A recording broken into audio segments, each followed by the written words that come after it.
Next जो device है special purpose diode. अब देखो हमने देखा सिंपल पीएन जंक्शन डायोड, ठीक है, it conducts when it is forward bias in and it does not conduct when it is reverse bias. पर कुछ ऐसे भी डायोड्स हैं जो एक स्पेशल पर्पस के लिए बनाए गए हैं। ये है पहला फोटो डायोड। अब फोटो डायोड आपके टीवी के रिमोट के लिए यूज़ होता है। जब आप टीवी रिमोट से एक बटन दबाते हो तो रिमोट में पहले तो रहता है एक इंफ्रारेड एलईडी। ये इंफ्रारेड एलईडी से सिग्नल जाता है फोटो डायोड को। तो फोटो डायोड का काम है to sense the signals, light signals, ठीक है। लाइट के ज़रिए हम जो सिग्नल्स भेजते हैं वो ये फोटो डायोड जो है वो सेंस कर लेता है। बहुत ही काम का ये डिवाइस है। बहुत सारी चीज़ें आपके डेली लाइफ में ये बेसिकली करता है। सबसे इम्पोर्टेंट है आपका टीवी, ठीक है। तो चलो देखते हैं क्या है ये फोटो डायोड। तो बेसिकली जब आप बात करते हो स्पेशल पर्पस डायोड्स की, तो होता ये है कि उस पर्पस को करने के लिए डायोड में जो डोपिंग कॉन्सेंट्रेशन है, यानी concentration of impurity and type of impurity, इसको थोड़ा सा चेंज कर दिया जाता है। At the same time construction जो है डायोड का, यानी साइज डायमेंशन जो है वो भी थोड़े बहुत प्लस माइनस किए जाते हैं so that you can achieve that particular application. तो उसमें से एक है आपका फोटो डायोड। तो फोटो डायोड जो है वो कैसे काम करता है पहले ये जान लो। There is a diagram given in text book 16.9b। तो 16.9b का जो डायग्राम है it is just a construction. उसे देखने के बाद बहुत ज़्यादा क्लियर आइडिया नहीं मिलती कि एग्जैक्टली फोटो डायोड कैसे होगा। So you just remember that diagram, बाकी कुछ नहीं कर सकते। वर्किंग जो है वो अब समझ लो कैसा होता है। This is the symbol for photo diode. It is similar to normal PN junction diode, but उसमें ऐसे दो लाइट रेज ऐसे आ रहे हैं, ऐसे आपको दिखाना है। This is the symbol for photo diode. Next is कि कैसे ये काम करेगा। सो this is your PN junction diode और ये साइड है P और ये साइड है N। सबसे इम्पोर्टेंट बात यह है कि this photo diode is always used in reverse bias mode, यानी photo diode is always reverse bias. So P is connected to negative and N is connected to positive।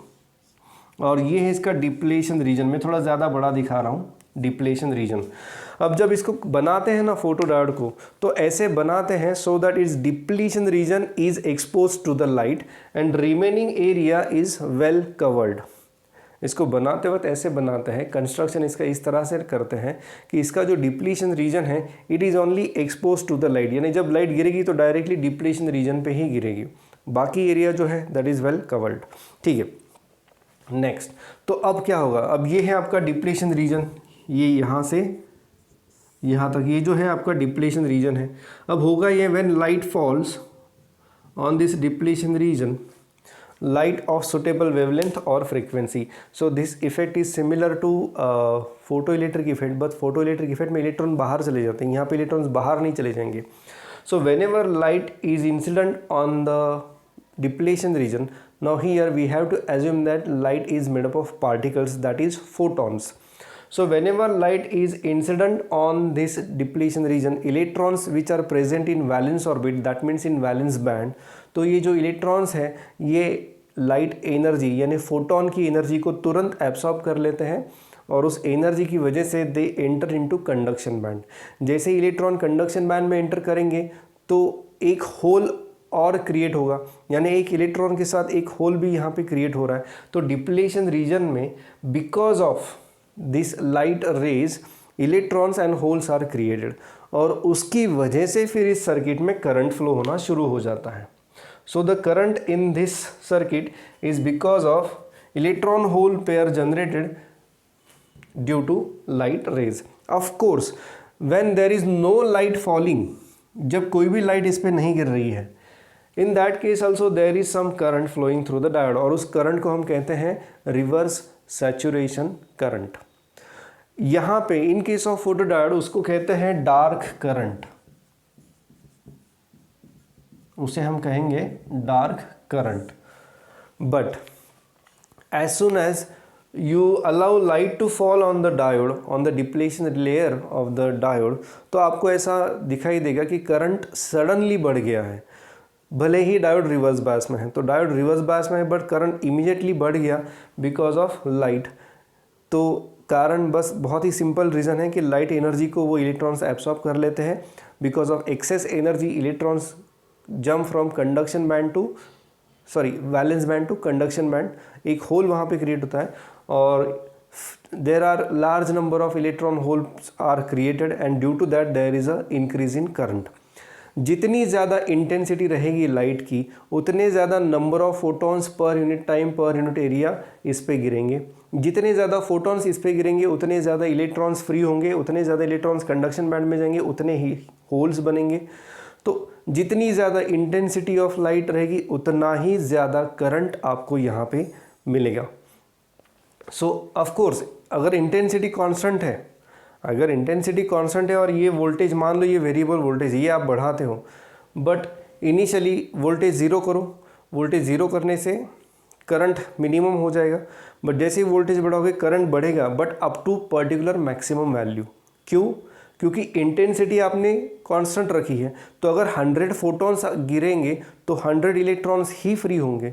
तो उनकी वजह से एक लिमिटेशन आ जाता है कि अगर आपकी इंटेंसिटी कांस्टेंट है तो आपका मैक्सिमम करंट भी कांस्टेंट है एट अ गिवन इंटेंसिटी, और इस मैक्सिमम करंट को कहते हैं सैचुरेशन करंट। तो अलग अलग इंटेंसिटी पे आपको अलग अलग सैचुरेशन करंट मिलेगा और इसी के लिए उन्होंने ग्राफ यहाँ पे दिया है IV कैरेक्टरिस्टिक्स ऑफ फोटोडायोड 16.11। तो ये एक ऐसा ग्राफ आपको दिखाई देगा वहाँ पे और आप देख सकते हैं कि करंट ऑलमोस्ट कांस्टेंट हो रहा है एक पर्टिकुलर वैल्यू के बाद। क्यों कांस्टेंट हो रहा है? Because intensity is constant. तो ये लोअर इंटेंसिटी है, उसके बाद इंटेंसिटी थोड़ी बढ़ाई तो इतना करंट मिल रहा है, उसके बाद फिर से इंटेंसिटी थोड़ी बढ़ाई तो आपको ये करंट यहाँ पे मिल रहा है। So by keeping intensity constant this graphs are plotted. एक ग्राफ प्लॉट किया, फिर से इंटेंसिटी को बढ़ा दिया, फिर ये ग्राफ मिला आपको, फिर से इंटेंसिटी को और बढ़ा दिया तो फिर ये ग्राफ मिला। So there are different values of saturation current. तो ये ग्राफ वहाँ पे उन्होंने दिया है। एक और ग्राफ वहाँ पे दिया है उन्होंने, that is variation of current with respect to intensity.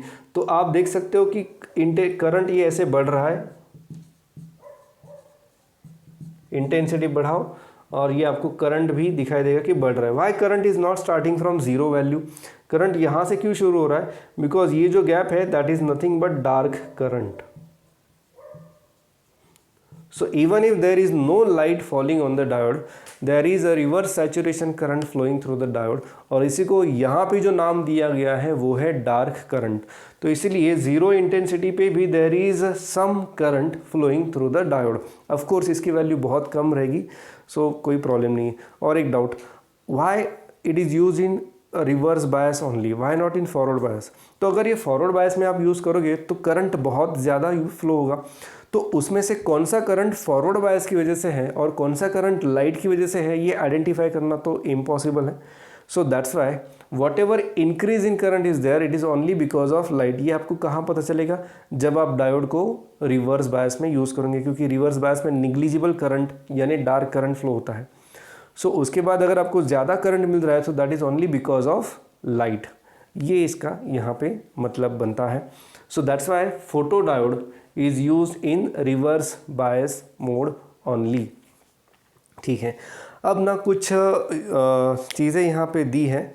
तो मैंने जैसे पहले ही बताया कि डिपेंडिंग ऑन योर पर्पज़ हम यहाँ पे इम्प्यूरिटी को भी चेंज कर देंगे और उसके कॉन्सेंट्रेशन को भी कम ज़्यादा कर देंगे। सो जैसे इम्प्यूरिटी चेंज करते हो आप, कॉन्सेंट्रेशन चेंज करते हो, तो आपको अलग अलग टाइप के डायोड मिलते हैं। जैसे यहाँ पे फोटो डायोड है, नेक्स्ट सोलर सेल है, उसके बाद एलईडी है। तो ये अलग अलग डायोड कैसे बने? By changing the impurity as well as impurity concentration. तो कुछ डिटेल्स यहाँ पे उन्होंने मेंशन की होगी आपके इस पेज पे, पेज नंबर 350। तो कुछ खास डिटेल्स तो दिख नहीं रही है। एडवांटेजेस एंड डिसएडवांटेजेस यहाँ पे दिए हैं, उसे ज़रा देख लेते हैं। एडवांटेजेस में इसका स्पीड ज़्यादा रहता है, क्विक रिस्पांस रहता है, क्योंकि ये यहाँ पे इलेक्ट्रॉन फोटॉन्स की वजह से ये पूरा फेनोमेना हो रहा है। सो इलेक्ट्रॉन फोटॉन को जो इंटरैक्शन है that is instantaneous process. As soon as electron receives a photon, उसकी एनर्जी उसे मिल जाती है तो वो तुरंत कंडक्शन बैंड में चला जाता है। तो क्विक रिस्पॉन्स है। इसकी साइज़ जो है वो बहुत छोटी रहती है, स्मॉल साइज़ जितनी साइज़ रहती है उसे या उससे भी छोटी रह सकती है, क्योंकि अभी बहुत ज़्यादा टेक्निक्स आ गई तो बहुत छोटी साइज़ में भी ये आपको अवेलेबल हो सकता है। कॉस्ट इसकी बहुत कम है, 10-12 रुपये में मिल जाता है। एंड उसका जो स्पेक्ट्रल रिस्पॉन्स है, यानी वो सारी ऑलमोस्ट सारी वेवलेंथ्स को रिस्पॉन्स देता है। इंफ्रारेड ले लो, यूवी ले लो या विजिबल वेवलेंथ्स, हर एक वेवलेंथ को वो रिस्पॉन्स देता है। इसके अलग अलग टाइप भी है, यानी इंफ्रारेड फोटो डायोड मिलेगा आपको, विजिबल लाइट के लिए फोटो डायोड मिलेगा आपको, यूवी लाइट के लिए भी आपको फोटो डायोड मिलेगा। अलग अलग टाइप है। इसके लिए फिर से आपको impurity level as well as type of impurity को चेंज करना पड़ेगा। नेक्स्ट जो उन्होंने यहाँ पे बताया है वो है, ऑलमोस्ट सारे तो हो गए हैं। Next is disadvantage. तो डिसएडवांटेज ये है कि अगर लाइट इंटेंसिटी कम है तो आपको करंट बहुत कम मिलेगा। और दूसरा जो है कि इसकी प्रॉपर्टीज जो है वो टेम्परेचर डिपेंडेंट है। ऑब्वियसली सेमीकंडक्टर है, तो अगर आप टेम्परेचर बढ़ाओगे तो टेम्परेचर बढ़ाने से सराउंडिंग जो थर्मल एनर्जी है वो बढ़ेगी। सराउंडिंग थर्मल एनर्जी बढ़ने से ज़्यादा इलेक्ट्रॉन होल पेयर जनरेट होंगे। अब ये जो थर्मल एनर्जी की वजह से इलेक्ट्रॉन होल पेयर बन रहे हैं वो अलग है, और लाइट की वजह से जो इलेक्ट्रॉन होल पेयर बन रहे हैं वो अलग है। तो दोनों में डिफरेंस है। तो करंट जो फ्लो हो रहा है वो थर्मल एनर्जी की वजह से फ्लो हो रहा है या लाइट की वजह से, ये यहाँ पे थोड़ा सा कन्फ्यूजन हो सकता है। ऑफ कोर्स ये बहुत ज़्यादा मैटर नहीं करता कि what is the temperature.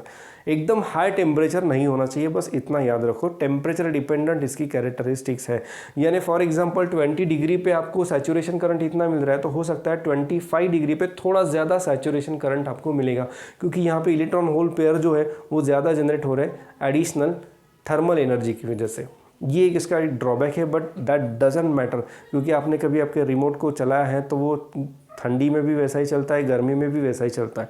TV का रिमोट, यानी मैं बात कर रहा हूँ टीवी के अंदर जो आपने फोटो डायोड लगा है उसकी। सो आपके ऑपरेशन में कोई भी डिफरेंस नहीं आता, ठंडी में ले लो या गर्मी में, तो ज़्यादा अफेक्ट ये करेगा नहीं। बढ़ते हैं आगे। Next is applications of photo diode. तो एक ही डायग्राम में यहाँ पे ड्रॉ कर रहा हूँ, उसके ऊपर सारी एप्लीकेशंस हम डिस्कस करेंगे। तो पहले बात कर लेते हैं बर्गलर अलार्म। बर्गलर अलार्म यानी कोई भी चोर आपके घर में घुस जाता है तो उसको डिटेक्ट करने के लिए आप ये सिस्टम यूज़ कर सकते हो। ये एक एलईडी है जो लाइट एमिट करता है, and this light is received by this photo diode. देखो ये फोटो डायोड मैंने रिवर्स बायस में यूज़ किया है। एलईडी को आपको फॉरवर्ड बायस में यूज़ करना पड़ता है। एलईडी लाइट एमिटिंग डायोड, थोड़ी देर बाद वो भी हम पढ़ने वाले हैं। सो ये एलईडी है, it emits light of particular wavelength. मान लो ये इंफ्रारेड एलईडी है और इंफ्रारेड फोटो डायोड है। अब आप देखो यहाँ पे क्या होता है कि ये लाइट जो है वो इस फोटो डायोड पे गिर रही है, उसकी वजह से there will be some current through the diode, there will be some current through this circuitry.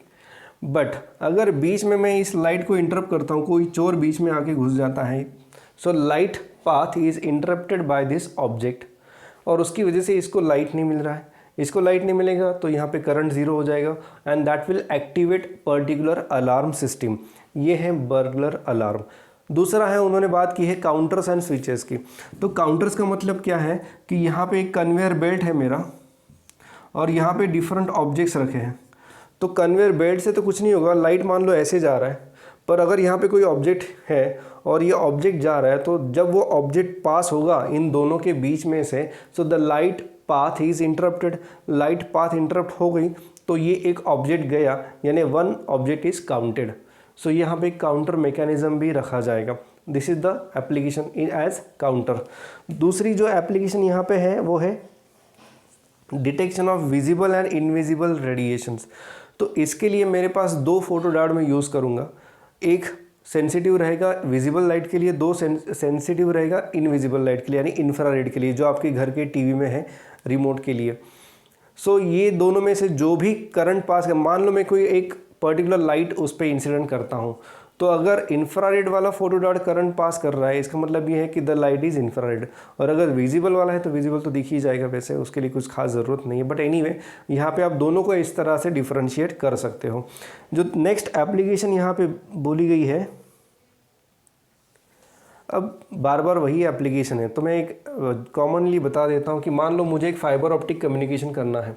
तो फाइबर ऑप्टिक कम्युनिकेशन यानी क्या, फाइबर ऑप्टिक कम्युनिकेशन में हम सिग्नल ट्रांसमिट करते हैं यूजिंग लाइट। तो लाइट की पल्सेस हम पास करते हैं। तो ये एलईडी जो है ये रिसीव करेगा एक पल्सेस के सिग्नल्स वो रिसीव करेगा, and accordingly it will send light in terms of pulses. तो ये पल्सेस जो है वो ये डायोड जो है फोटो डायोड वो डिटेक्ट करेगा। And this pulses are nothing but some kind of encoded signal. तो ये इस सिग्नल को बाद में जो डिकोडर है उसको दे देगा और वो डिकोडर उस सिग्नल को पहचान लेगा कि ओके ये सिग्नल ये है। So this is the basically fibre optic communication में इस तरह का मैकेनिज्म यूज़ होता है। इवन ऑप्टोकपलर, अब ऑप्टोकपलर ये नाम भी आपके टेक्स्ट बुक में दिखाई दिया है। ऑप्टोकपलर का मतलब क्या है कि दो सर्किट है जिनको मैं इलेक्ट्रिकली कनेक्ट नहीं करना चाहता। बेसिकली दो सर्किट है उनको मैं इलेक्ट्रिकली कनेक्ट नहीं करना चाहता, इन दोनों में मैं आइसोलेशन कर रखना चाहता हूँ। क्यों? क्योंकि ये लो वोल्टेज सर्किट है और ये वेरी हाई वोल्टेज सर्किट है, जैसे 12,000 वोल्ट 10,000 वोल्ट का ये सर्किट है। बट यहाँ पे जो हो रहा है, जो करंट फ्लो हो रहा है, उसे मुझे बस डिटेक्ट करना है। तो इन दैट केस मैं दोनों सर्किट में एक आइसोलेशन बना के रखूँगा और यहाँ पे उस पर्टिकुलर पैरामीटर को रिप्रेजेंट करने के लिए मैं एक एलईडी रखूँगा। तो एलईडी बस इसको सिग्नल भेजेगा कि इतने इतने अमाउंट का करंट जा रहा है, दैट्स इट। तो ये है ऑप्टोकपलर, यानी दो सर्किट को आप कपल कर रहे हो यूजिंग ऑप्टिक्स यानी लाइट। सो ये एक एप्लीकेशन है, ऐसी कुछ एप्लीकेशंस यहाँ पे दी है। किसी भी एप्लीकेशन में कोई डाउट है तो आप बाद में कभी भी पूछ सकते हो। सो ये था discussion regarding photo diode. Next जो डायोड है मैं डिस्कस करने जा रहा हूँ that is solar cell. Yes, it is also diode, but थोड़ा सा इसका वर्किंग जो है वो अलग है। क्या है देख लो। अब यहाँ पे देखना, पहले सबसे इंपॉर्टेंट बात है कि फोटो डायोड के लिए हमने एक्सटर्नल पावर सप्लाई कनेक्ट किया है, हमने इसको रिवर्स बायस कर दिया है। सोलर सेल में हम कुछ नहीं करने वाले। देखो कैसे। सो सोलर सेल के लिए पेज नंबर 352 एंड 353 पे कुछ डायग्राम्स दी है इस तरह की। तो solar cell basically it's working is similar to photo diode.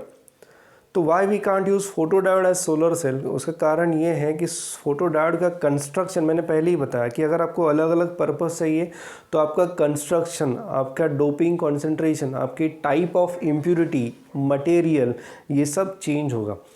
सब में सेम क्या रहेगा? सब में रहेगा, एक रहेगा पी जंक्शन, एक रहेगा पी, दूसरा रहेगा N, and there will be P N junction. ये सब में कॉमन रहेगा।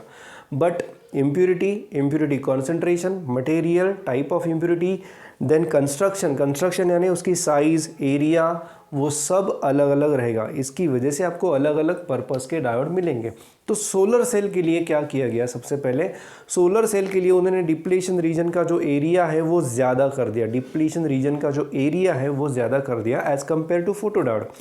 फोटो डायोड में उन्होंने इतना ज़्यादा एरिया नहीं रखा। और एक चीज़, फोटो डायोड में आपको उसको वर्किंग में लाने के लिए फोटो डायोड को आपको रिवर्स बायस करना पड़ता है, यानी आपको उसको एक्सटर्नल बैटरी कनेक्ट करनी पड़ती है फोटो डायोड को। यहाँ पे आपको पता चलेगा कि ये खुद एक बैटरी है, सोलर सेल खुद एक बैटरी, वो खुद एक डीसी सप्लाई प्रोवाइड करता है। तो सोलर सेल के काम के लिए आपको किसी भी तरह के एक्सटर्नल पावर सप्लाई की ज़रूरत नहीं है। अब ये वर्किंग कैसा है? तो सबसे मेन बात है कि क्या इम्प्यूरिटी चाहिए, कैसी चाहिए, इसकी छोटी छोटी कुछ चीज़ें आपके टेक्स्ट बुक में दी है स्पेशली फॉर सोलर सेल। उन्होंने कुछ मटेरियल बताए हैं, मेंशन किए हैं, और आपको ये मटेरियल याद रखने पड़ेंगे। ठीक है, वो क्या है वो थोड़ी देर बाद देख लेते हैं। पहले समझ लेते हैं इसका वर्किंग। तो वर्किंग कुछ ऐसा है जैसे फोटो डायोड में होता है। फोटो डायोड में क्या होता है कि एक फोटोन आता है, light acts as if it is having particle nature. तो उसका फोटोन जो है वो इलेक्ट्रॉन को मिल जाता है, इलेक्ट्रॉन उस फोटोन की पूरी एनर्जी एब्सॉर्ब कर लेता है, electron enters into conduction band और एक होल भी वहाँ पे जनरेट होता है। ओके, मैं ना पहले ये बता देता हूँ, ये कुछ एक डायग्राम है आपके बुक में। तो ये क्या है? इसमें एक एंटी रिफ्लेक्टिंग कोटिंग आपको दिखाई दे रही है। So this anti reflecting coating is basically to reflect, मेरे ख्याल से इंफ्रारेड रेडिएशन है, उन्होंने मेंशन किया है, yes, to reflect infrared radiation and to absorb only the usable spectrum, usable wavelength, जो जिसकी वजह से यहाँ पे इलेक्ट्रॉन होल पेयर जनरेट होगी। इंफ्रारेड को रिफ्लेक्ट क्यों करना है? उसको रिफ्लेक्ट इसलिए करना है क्योंकि इंफ्रारेड की वजह से हीटिंग ज़्यादा होती है, तो उस इंफ्रारेड को रिफ्लेक्ट किया जाता है और बाकी जो यूजेबल रेडिएशन है, जो रेडिएशन यहाँ पे यूज़ होगा जिसकी वजह से इलेक्ट्रॉन होल पेयर जनरेट होंगे, वो पूरा का पूरा रेडिएशन यहाँ पे एब्सॉर्ब किया जाता है। वो बहुत ज़रूरी है क्योंकि अगर वो एब्सॉर्ब नहीं किया गया, वो रेडिएशन अगर चला गया रिफ्लेक्ट होके, तो फिर इलेक्ट्रॉन होल पेयर नहीं मिलेंगे, उतनी ज़्यादा इफिशियंसी नहीं मिलेगी। तो जितना लाइट इंसिडेंट हो रहा है वो पूरा का पूरा मैक्सिमम एब्सॉर्ब किया जाए, बट उसमें से सिर्फ इंफ्रारेड रेडिएशन को हमें रिफ्लेक्ट करना पड़ेगा टू अवॉइड हीटिंग। तो हीटिंग अवॉइड करने के लिए यहाँ पे थोड़ी बहुत प्रोविज़न की जाती है। ये जो है ये ऊपर वाली साइड एन साइड है वो बहुत ही थिन नज़र आ रही है, और ये जो बाकी जो है ये इतना रीजन वो है पी साइड। ये जो मेटल कॉन्टैक्ट्स बनाए जाते हैं, हर एक डिवाइस को आपको मेटल कॉन्टैक्ट तो बनाना ही पड़ेगा, उसके बिना आप कनेक्शन कैसे करोगे बाकी सर्किट में। तो मेटल कॉन्टैक्ट्स यहाँ पे बनाए जाते हैं, ये फ्रंट कॉन्टैक्ट, ये रियर कॉन्टैक्ट, ऐसे कुछ तो नाम यहाँ पे दिए है। ओके, ये था कंस्ट्रक्शन ऑफ सोलर सेल। अब यहाँ पे बात करते हैं उसके वर्किंग के बारे में। तो वर्किंग कैसे होता है सोलर सेल में। तो ये एन साइड है, अब मैंने यहाँ पे एन साइड को बहुत थिन नहीं दिखा और उन्होंने भी नहीं दिखा है। So this is an side, this is P side. अब होता क्या है यहाँ पे उसे समझना बहुत ज़रूरी है। तो as soon as the photon is incident on the junction P N junction, तो वहाँ पे इलेक्ट्रॉन जो है वो उस फोटोन की पूरी एनर्जी को एब्सॉर्ब कर लेगा। एक बार इलेक्ट्रॉन ने फोटोन की एनर्जी को एब्सॉर्ब कर लिया तो electron enters into conduction band, electron free हो जाता है। जब इलेक्ट्रॉन कंडक्शन बैंड में जा रहा है इसका मतलब वो उसके पीछे एक वैकेंसी छोड़ के जा रहा है, उसे हम कहते हैं होल। तो electron hole pair is generated because of single photon. ऐसे बहुत सारे फोटोन कंटिन्यूसली सोलर सेल पे इंसिडेंट हो रहे हैं, तो बहुत ज़्यादा इलेक्ट्रॉन होल पेयर भी यहाँ पे जनरेट होती है। सबसे मेन बात यहाँ पे ये है कि मटेरियल सिलेक्ट करते वक्त आपको ये देखना पड़ेगा कि कौन सा रेडिएशन इसके ऊपर आ रहा है, और उस रेडिएशन में यानी उस फ्रीक्वेंसी में इतनी एनर्जी है कि वो इलेक्ट्रॉन को कंडक्शन बैंड में भेजेगा। ये देखना आपके लिए बहुत ज़रूरी है, उसके लिए प्रॉपर मटेरियल सिलेक्ट करना बहुत ज़रूरी है, और वही उन्होंने नेक्स्ट एक पार्ट में उन्होंने मेंशन किया है। तो अब यहाँ पे इलेक्ट्रॉन जनरेट हो जाएंगे, इलेक्ट्रॉन होल पेयर जनरेट हो जाएगा। अब इलेक्ट्रॉन होल पेयर जनरेट होने के बाद आप देख सकते हो कि there is a depletion layer, और डिप्लेशन लेयर में हमें पता है कि एन साइड में ये वाली जो रहती है, एन साइड में यहाँ पे पॉजिटिव आयन्स बन जाते हैं और यहाँ पे निगेटिव आयन्स बन जाते हैं। तो जैसे ही यहाँ पे इलेक्ट्रॉन होल पेयर जनरेट हो जाती है तो maximum electrons are drifted towards the positive side. तो इलेक्ट्रॉन जो है वो इधर चले जाएंगे और होल्स जो है वो पी साइड में आ जाएंगे। ऐसा क्यों हुआ? It is because of internal barrier potential. Internal barrier potential में ये साइड पॉजिटिव हो जाती है और ये साइड निगेटिव हो जाती है, ये हमें पता है। बट जैसे ही वहाँ पे फोटोन इंसिडेंट होगा, फोटोन की वजह से इलेक्ट्रॉन होल पेयर जनरेट होंगे, तो इलेक्ट्रॉन जो है वो पॉजिटिव साइड की तरफ चले जाते हैं और होल जो है वो निगेटिव साइड की तरफ चले जाते हैं। सिंपल भाषा में कहा जाए तो इलेक्ट्रॉन्स एन साइड में वापस चले जाएंगे और होल जो है वो पी साइड में आ जाएंगे। अब उसकी वजह से देखो, इनिशियली जब कोई लाइट इंसिडेंट नहीं हो रहा है तो ये बस एक डिप्लेशन रीजन था और यहाँ पे बस एक बैरियर पोटेंशियल था। अब क्या हो गया?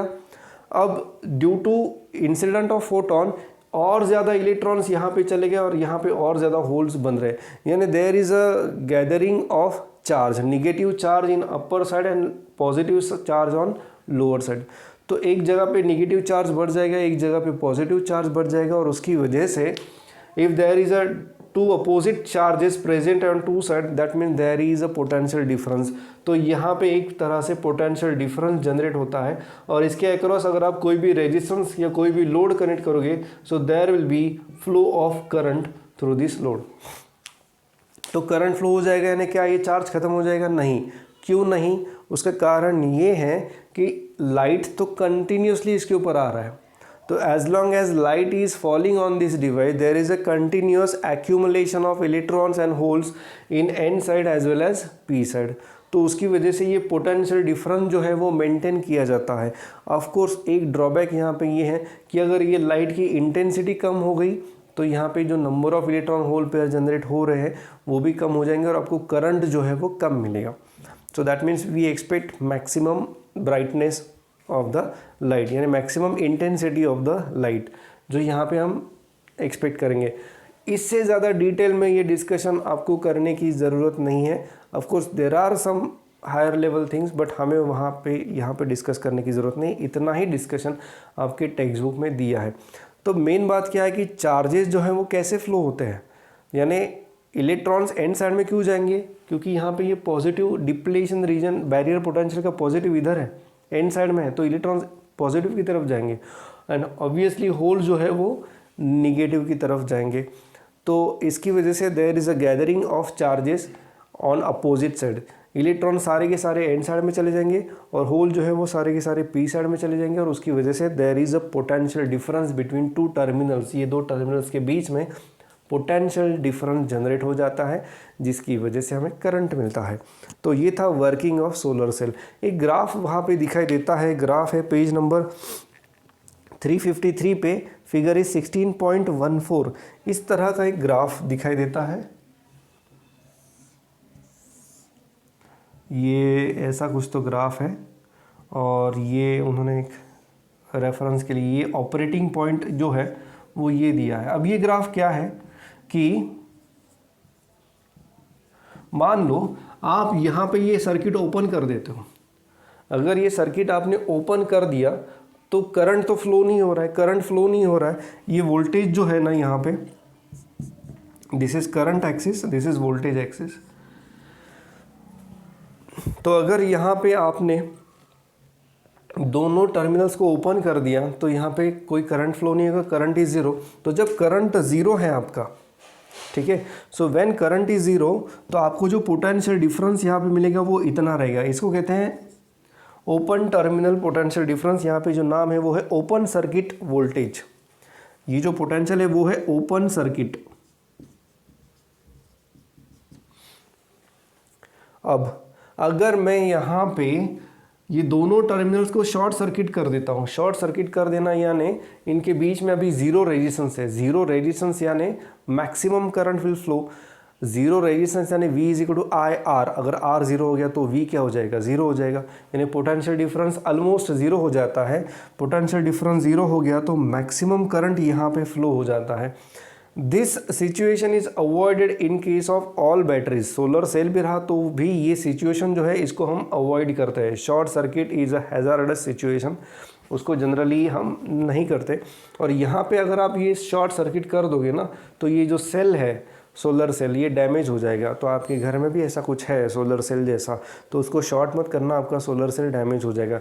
This is generally avoided.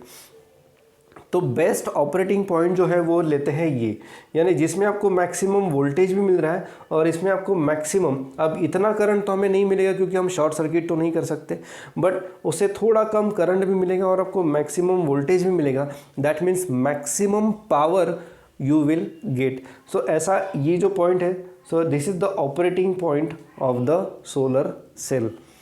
क्योंकि कोई भी सेल से हम यही एक्सपेक्ट करते हैं कि हमें मैक्सिमम पावर मिले। So that's why they have taken this as operating point, जिसमें आपको करंट भी ज़्यादा मिल रहा है और वोल्टेज भी ज़्यादा मिल रहा है। सो ये था discussion regarding solar cell, but कुछ कंडीशंस उन्होंने यहाँ पे मेंशन की है वो जो आपको पता होनी चाहिए। तो question can be asked for the next is what is the criteria for selection of material for solar cell. तो ये जो क्राइटेरिया है वो ये है कि जो बैंड गैप एनर्जी जो है ना वो 1 इलेक्ट्रॉन वोल्ट से 1.8 इलेक्ट्रॉन वोल्ट चाहिए। बैंड गैप एनर्जी यानी क्या, the energy difference between valence band and conduction band. तो जो भी मटेरियल आप सिलेक्ट करोगे, जो भी इम्प्योरिटी आप सिलेक्ट करोगे, उसकी वजह से जो बैंड गैप है that should be between 1 electron volt to 1.8 electron volt, so that जो भी सनलाइट आएगी उसकी वजह से आपको मैक्सिमम इलेक्ट्रॉन होल पेयर मिलेगी। उसके बाद जो है it should have high optical absorption, यानी वो ज़्यादा से ज़्यादा जो रेडिएशन उसके ऊपर आ रहा है उसे एब्सॉर्ब करे, ठीक है। यानी it should be sensitive to maximum radiation. कोई भी लाइट आए उसने इलेक्ट्रॉन होल पेयर जनरेट करनी चाहिए। ऐसा नहीं होनी चाहिए कि सिर्फ 2-3 वेवलेंथ के लिए उसने इलेक्ट्रॉन होल पेयर कर दी और बाकी वेवलेंथ तो ऐसे ही चली गई, ऐसा नहीं होना चाहिए, so that you can get maximum efficiency. Next is it should have good electrical conductivity. Good electrical conductivity क्यों, क्योंकि ये कंडक्टिविटी जो है दे ट्रांसफ़र ऑफ चार्जेस जो है वो इजीली होना चाहिए। अगर कंडक्टिविटी ज़्यादा बेटर नहीं है तो इलेक्ट्रॉन होल्स की जो मूवमेंट है उसको ज़्यादा अपोजिशन है, उसका रेजिस्टेंस ज़्यादा होगा, और अगर उसका रेजिस्टेंस ज़्यादा है तो पावर लॉस I²R जो है ये अगर R ज़्यादा है तो पावर लॉस उसमें ज़्यादा होगा, यानी इसी में आपकी ज़्यादा पावर जा रही है, इसमें से करंट पास करने में ही आपकी पावर अगर ज़्यादा जाएगी तो आउटपुट में आप पावर कितनी दोगे। सो that's why it should have maximum conductivity. और कुछ मटेरियल के नाम यहाँ पे उन्होंने मेंशन किए हैं फॉर द मैन्युफैक्चरिंग और for making the solar cell. तो ये मटेरियल के नाम as well as with the band gap energy फिर से बता रहा हूँ, बैंड गैप एनर्जी यानी energy difference between valence band and conduction band. तो ये मटेरियल के नाम के साथ उन्होंने एनर्जी डिफरेंस यहाँ पे मेंशन किया, उसे आप याद रखो, that is given on page number 354। तो ये था सोलर सेल का discussion. Uses of solar cell आपको पता है, सोलर सेल से ही हम इलेक्ट्रिसिटी जनरेट कर सकते हैं इन फ्यूचर। अभी भी बना रहे बट अभी इतना पोर्शन नहीं कवर कर पा रहे, बट इन फ्यूचर हो सकता है कि हमें सोलर सेल के अलावा कोई दूसरा चारा ना हो। तो सोलर सेल का बेसिक यूज़ है टू जनरेट इलेक्ट्रिसिटी। आज के डेट में कुछ इंडिविजुअल घर पे भी आप ये देख सकते हो, there are major plants now installed for solar cell. तो ये एक यूज़ था, यूजेस आप पढ़ लो। नेक्स्ट जो टॉपिक है that is light emitting diode, ये मैं नेक्स्ट वीडियो लेक्चर में कवर करूँगा। आई होप ये डायोड एक ही लास्ट डायोड बचा है और उसके बाद मैं ट्रांजिस्टर शुरू कर दूँगा। तो चलिए अभी के लिए बस इतना ही।